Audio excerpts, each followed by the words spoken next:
বঙ্গবন্ধুকে কোনো মতেই অস্বীকার নয়।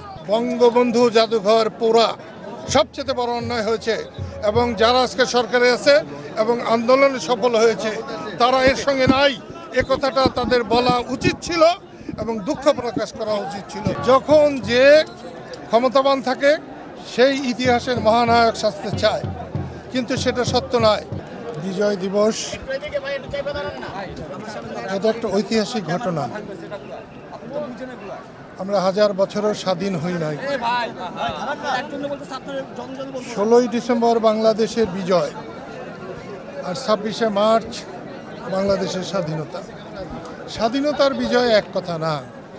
স্বাধীনতা জীবনে একবারই হয়। মানুষের জন্ম যেমন, জন্মের পরে মৃত্যু যেমন, স্বাধীনতা তেমনি। কিন্তু বিজয় মাঝে মাঝেই আসে, একটা বিরাট কিছু তার মধ্য দিয়ে বিজয়ের অর্জন হয় এবং 24 সালের জুলাই আগস্টের সত্যি একটা জাতির একটা ঐতিহাসিক বিজয় এসেছে। এই দেশ মানুষের দেশ, সেই দেশকে মানুষের চাহিদা মতো পরিচালনা করা হয় নাই।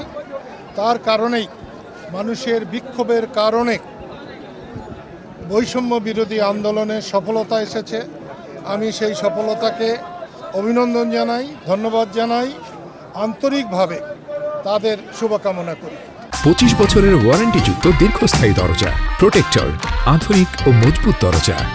আসলে বাংলাদেশের স্বাধীনতা এসেছিল নির্বাচনের রায়কে অস্বীকার করার মধ্য দিয়ে। বাংলাদেশের মানুষ ভোট দেওয়ার জন্যে বাংলাদেশ বানিয়েছে, সেটা বারে বারে ভুলণ্ঠিত হয়েছে, ব্যাহত হয়েছে এবং 24-এর বৈষম্য বিরোধী আন্দোলনের সফলতা এই দেশের মানুষের অসন্তুষ্টির বহিঃপ্রকাশ এবং খুব তাড়াতাড়ি মানুষের ইচ্ছার মধ্যে সময়ের মধ্যে নির্বাচন না হলে, নির্বাচনে না গেলে মানুষ বিক্ষুব্ধ হবে। শেখ হাসিনার প্রতি যেমনি বিক্ষুব্ধ হয়েছে তার চেয়েও হয়তো বেশি বিক্ষুব্ধ হতে পারে। আসলে আমরা প্রায় সবসময় ইতিহাস বিকৃতি করার চেষ্টা করি এবং করি। যখন যে ক্ষমতাবান থাকে সেই ইতিহাসের মহানায়ক সাজতে চায়, কিন্তু সেটা সত্য নয়। অতীতকে ভুলে গেলে বর্তমান যেমন নিপতিত হবে, ভবিষ্যৎ অন্ধকার হবে।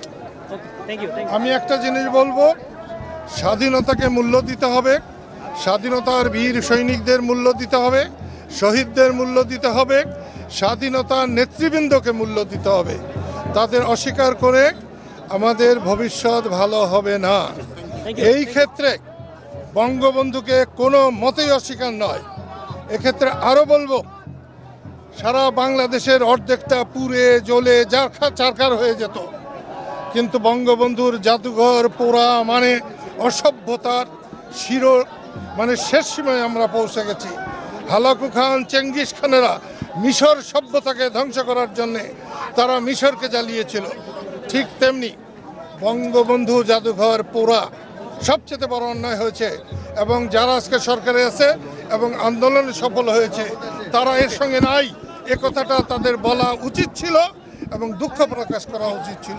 আপনাদের ধন্যবাদ।